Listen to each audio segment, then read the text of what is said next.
السلام علیکم. یاسین آپ کے ساتھ حاضر ہے اس منڈے مارکیٹ اوپننگ پریویو کے حوالے سے.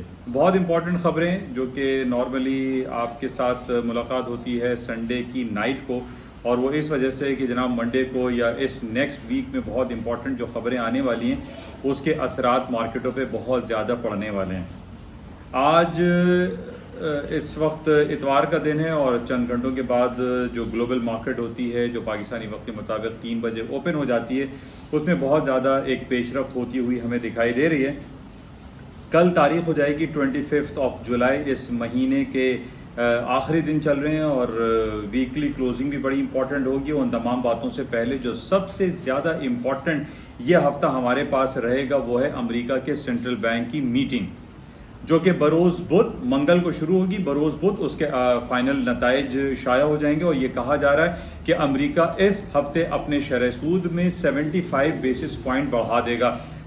کئی حلقوں سے یہ خبر بھی آ رہی ہے کہ 1% بھی امریکہ انٹرسٹ ریٹ بڑھا سکتا ہے. تو اس حوالے سے بہت زیادہ ایک چہمگوئیاں ہمیں دکھائی دے رہی ہیں کہ کیا ہوگا کیا نہیں ہوگا، کسی کو کچھ پتہ نہیں ہے. بہرحال یہ تو جب ڈبہ کھلے گا آپ کہہ لیجئے کہ اس وقت پتہ چلے گا کہ امریکہ اپنے شرح سود میں 75 basis point interest rate raise کرتا ہے یا وہ 1% انٹرسٹ ریٹ بڑھاتا ہے. یہ تو ایک بات ہو گئی. دوسری طرف ہمارے پاس یہ ہفتہ ایسا کو انسیڈنس کے طور پر آ گیا ہے کہ اس ہفتے دنیا کی جو دیو ہیکل جو $1 ٹریلین کمپنیز ہیں ان کے نتائج آنے والے ہیں، جس کے اندر سب سے بڑی جو ہمارے پاس کمپنی ہے ایپل، جو ہم جانتے ہیں کہ ایپل کا سب سے مشہور آپ کے پاس آئی فون، آپ کے پاس ہینڈ سیٹ موجود ہوتا ہے، اور اس کے علاوہ بہت سارے ان کے پروڈکٹس ہیں جو کہ نیئرلی $3 ٹریلین ان کی مارکیٹ کیپٹلائزیشن ہو چکی ہے.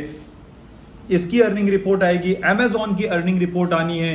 اس کے علاوہ الفابیٹ گوگل کی ارننگ رپورٹ اس ہفتے ہمارے سامنے شائع ہونی ہے. اس کے ساتھ ہی میٹا یعنی فیس بک کی رپورٹ ارننگ آنی ہے. میک ڈونلڈ کی ارننگ رپورٹ اس ہفتے آئے گی. ان تمام ارننگ رپورٹس کے ساتھ سب سے بڑی رپورٹ ہمارے پاس امریکہ کے FOMC federal open market committee کی رپورٹ ہوگی. اور اس کے ساتھ ساتھ ایک جو تیسری سب سے امپورٹنٹ خبر اس وقت آئے گی وہ ہے جمعرات کو شائع ہونے والے امریکہ کا GDP رپورٹ، جس کو گراس ڈومیسٹک پروڈکٹ کہا جاتا ہے. تو یہ ہفتہ ہمارے پاس بھرپور خبروں سے بھرا ہوا ہے. بھرپور مارکیٹ میں والیوم رہے گا، کہیں کوئی تعطیل نہیں ہے، کہیں کوئی چھٹی نہیں ہے. مارکیٹ میں بھرپور والیوم ہونے کی وجہ سے اتار چڑھاؤ بہت زیادہ ممکن ہے. تو اس وجہ سے میں آپ تمام لوگوں کی خدمت میں یہ بات پیش کر رہا ہوں کہ یہ ہفتہ ہمارے لیے ایک کو انسیڈنس سے بھرا ہوا ہفتہ ہے. حالانکہ نارملی ایسا ہوتا ہے کہ امریکہ کے سینٹرل بینک کی جب میٹنگ ہوتی ہے، ان کے جو نتائج شائع ہوتے ہیں تو اس کے اندر ہمارے پاس یہ رپورٹیں نہیں ہوتی کہ جناب اس میں ایپل بھی ہے، الفابیٹ گوگل ہے، امیزون ہے، مائکروسافٹ ہے، انٹل ہے، IBM ہے، میک ڈونلڈ ہے، جنرل الیکٹرک ہے. یہ الگ الگ آتی ہیں. لیکن نارملی وہ الگ آنے کی وجہ سے مارکیٹ میں اتنا زیادہ والیوم، مارکیٹ میں اتنی زیادہ انٹینسٹی کریٹ نہیں ہوتی.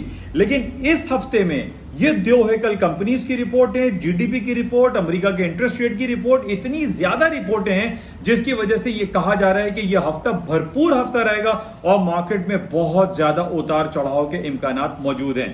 اپارٹ فرام دس کہ جناب یوکرین اور روس کے درمیان جو جنگی حالات چل رہے ہیں وہ آپ کے سامنے ہیں. لیکن ایک پازیٹیو ہم نے پچھلے ہفتے یہ خبر دیکھی کہ جناب ٹرکی میں روس اور یوکرین کے مابین کچھ گرینز کی امپورٹ اور ایکسپورٹ کے حوالے سے کچھ پیش رفت ہوئی کہ جناب میں پوری دنیا میں جو گرینز اور کموڈٹی کا کرائسس سامنے دکھائی دے رہا تھے اس کے اندر تھوڑا سا ریلیف دکھائی دے رہا ہے کہ ٹرکی نے بہت اچھا پیش رفت کیا ہے. اور اب یہ کہا جا رہا ہے کہ جناب اب پوری دنیا میں ایک جو گرین کرائسس لوم کر رہا تھا وہ مائٹ پاسبل کہ اب وہ گرین کرائسس پوری دنیا میں نہ آئے، کیونکہ روس اور یوکرین کے مابین کچھ انٹروین کیا ہے اور انٹرمیڈیری کا کام کیا ہے ٹرکی نے. تو it's a very good news.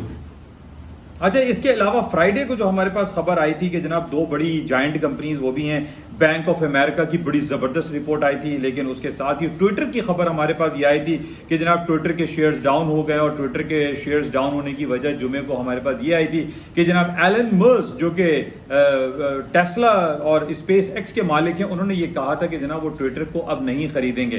لیکن ہم یہ جانتے ہیں کہ ہمارے پاس جو ڈفرینٹ رپورٹس ہیں، ڈفرینٹ کورٹ رولنگس ہیں، اس میں یہ کہا جاتا ہے کہ جب 2 کمپنیز آپس میں مرجر یا ایکوزیشن کی طرف جاتی ہیں تو ان کو اس ڈیل کو اوبے کرنا پڑتا ہے, اس ڈیل سے وہ بیک آؤٹ نہیں کر سکتے.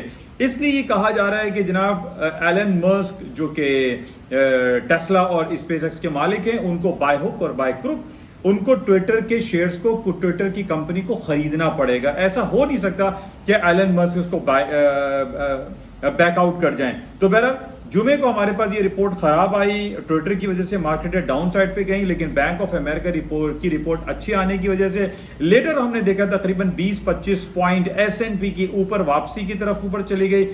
39.41 کا اس نے لو کیا تھا اور 39.65 تک مارکیٹ آ گئی تھی. مارکیٹ میں 25 پوائنٹ کی کریکشن آئی تھی. تو اس بیس پہ یہ کہا جا سکتا ہے کہ مارکیٹوں میں تھوڑی سی کریکشن دوبارہ اوپر کی طرف آ جائے. لیکن یہ جو ہفتہ ہمارے پاس رہے گا جس میں بڑی بڑی کمپنیز کی رپورٹیں آ رہی ہیں, کسی کی رپورٹ اچھی بھی ہوگی, کسی کی رپورٹ خراب بھی ہوگی, ان پہ بہت زیادہ اتار چڑھاؤ کے امکانات موجود ہیں. اچھا, اس کے ساتھ ہی ہفتہ اور اتوار, جیسے میں ہمیشہ آپ لوگوں سے کہتا ہوں کہ اگر پوری دنیا میں امن اور شانتی ہو اور کہیں کوئی ٹینشن اور نیگیٹو خبر نہیں ہو, کہیں کوئی جنگی ماحول والی سچویشن یا خبر نہیں ہوتی, تو منڈے کو نارملی مارکیٹ پازیٹیو نوٹس میں کھلتی ہے. تو اس کے امکانات موجود ہیں کہ مارکیٹ تھوڑا سا یا تو ان چینج صورتحال رہے یا پازیٹیو نوٹس پہ مارکیٹوں کے کھلنے کے امکانات موجود رہیں گے. بہرحال یہ امپورٹنٹ خبریں رہیں بین الاقوامی سطح کے لیے, اور ہم نے یہ دیکھا کہ ان بیسس پہ مارکیٹ میں بہت زیادہ اپس اینڈ ڈاؤنس کے امکانات موجود ہوتے ہیں. اچھا, اب دوسری طرف اگر ہم پاکستانی اسٹاک مارکیٹ کی بات کرتے ہیں تو پاکستان کی اسٹاک مارکیٹ, پاکستانی روپیہ وہ گرتا چلا جا رہا ہے, اور اس کی وجہ ہمارے سامنے ہے کہ پاکستان میں جو پنجاب اسمبلی میں ہوا اور جو پاکستان کی اوور آل سچویشن ہے, جو پولیٹیکل سینیریو ہے, وہ کافی دگرگوں ہیں, کافی ڈاؤن فال کی طرف شکار ہو رہا ہے. اور اس کی وجہ ہم یہ بھی کہہ سکتے ہیں کہ پاکستان میں کوئی ایک سالڈ اور بھرپور حکومت کے نہ ہونے کی وجہ سے بین الاقوامی سطح پر ہمارا جو امیج ہے وہ کافی ڈاؤن ہوتا چلا جا رہا ہے. پچھلے کئی مہینوں سے, 3 مہینے سے جب سے نئی حکومت آئی ہے, یہ کہا جا رہا ہے کہ آئی ایم ایف کی طرف سے $5 بلین, $2 بلین اور $1 بلین ملیں گے, لیکن ابھی تک لالی پاپ کے علاوہ کچھ نہیں ملا. اس وجہ سے ہم یہ دیکھ رہے ہیں کہ پاکستان میں جو روپے کی قدر و قیمت ہے وہ گرتی چلی جا رہی ہے. پاکستان میں ڈالر مہنگا سے مہنگا ترین ہوتا چلا جا رہا ہے, اپنی تاریخی بلندیوں کی طرف ہے. اور اس کی آج ایک رپورٹ ہمارے سامنے ہے کہ پاکستان میں پچھلے دنوں یہ اعلان کیا گیا تھا حکومت شہباز شریف کی طرف سے کہ جناب جو امپورٹڈ آئٹم ہے پاکستان میں, جو غیر ضروری امپورٹ بل ہے, اس کو کرٹیل کیا جائے گا, کم کیا جائے گا. لیکن آج ہمارے پاس یہ رپورٹ موجود ہے جو کہ ڈیفرنٹ اخبار کی آرٹیکلز کی سرخیاں بنی ہوئی ہیں کہ 2022 میں پاکستان نے جو آٹو موبائل سیکٹر میں جو آٹو کٹس کو امپورٹ کیا ہے, جو میں کٹس کی بات کروں تو آٹو کٹس کو جو امپورٹ کیا ہے اس کی جو رقم ہے, اس کی جو ویلیو ہے وہ $1.7 billion, not a million, it's a billions of dollar. تو ہم یہ دیکھ رہے ہیں کہ جتنی بھی آٹو انڈسٹری سے ریلیٹڈ چیزیں ہیں یا دوسری جو غیر ضروری اشیاء ہے یا اشیاء خرد و نوش ہیں وہ ہم امپورٹ کر رہے ہیں, اور اس امپورٹ کی وجہ سے پاکستان کا جو امپورٹ بل ہے وہ مستقل بڑھتا چلا جا رہا ہے, اور ہمارا جو تجارتی خسارہ ہے وہ تقریباً $50 بلین ہو چکا ہے, اور اس میں کہیں کوئی کمی واقع نہیں ہو رہی ہے. روزانہ کے بیسس پہ ہمارے پاس یہ خبر آتی ہے کہ جناب پاکستان کا امپورٹ بل بڑھ گیا ہے, پاکستان میں آٹو انڈسٹری کا جو امپورٹ ہے, پاکستان میں جو آٹو کٹ ہے, پاکستان میں اشیاء خرد و نوش ہے, پاکستان میں جو جیم, جیلی, چیز, چاکلیٹ, ڈاگ فوڈ ہے, وہ سب امپورٹ ہو رہا ہے. کہیں پہ کوئی پابندی لگی بھی نہیں ہے. آپ کسی بھی ڈپارٹمنٹل اسٹور پاکستان میں چلے جائیے, وہاں پر آپ کو فورن بنی ہوئی جو آئٹمس ہیں وہ آپ کو ایزیلی اویلیبل ہیں, کہیں پہ کوئی پابندی لگی ہوئی نہیں ہے. اور اسی وجہ سے پاکستان کا جو ڈالر ہے وہ پاکستان میں ڈالر مہنگا ترین ہوتا چلا جا رہا ہے, جس کی وجہ سے ہمارے یہاں جو مہنگائی ہے اس کا جو طوفان ہے, وہ اس کا جو جن ہے وہ بوتل سے باہر آیا ہوا ہے, اور جس کی وجہ سے ایک جو معاشی حالات ہیں پاکستان کے وہ کافی خراب ہیں. تو بہرحال اس کی کوشش ہمیں کرنی چاہیے, حکومت کی طرف سے کوشش ہونی چاہیے کہ پاکستان کے جو امپورٹ بل ہے اس کو جلد از جلد کم کیا جائے, تاکہ پاکستان کی معاشی حالات بہتر ہو سکیں, اور پاکستانی روپیہ اسٹرانگ ہو سکے, اور پاکستان میں بکنے والا ڈالر سستا مل سکے. تو یہ امپورٹنٹ خبر آپ کے ساتھ شیئر کی گئی ہے. مختصر یہی ہے کہ یہ ہفتہ بڑا امپورٹنٹ رہے گا, اور اللہ تعداد امریکہ کی کمپنیوں اور جی ڈی پی اور امریکہ کے انٹرسٹ ریٹ کی نیوز رہے گی, جس کی وجہ سے مارکیٹوں میں بہت زیادہ اتار چڑھاؤ رہے گا.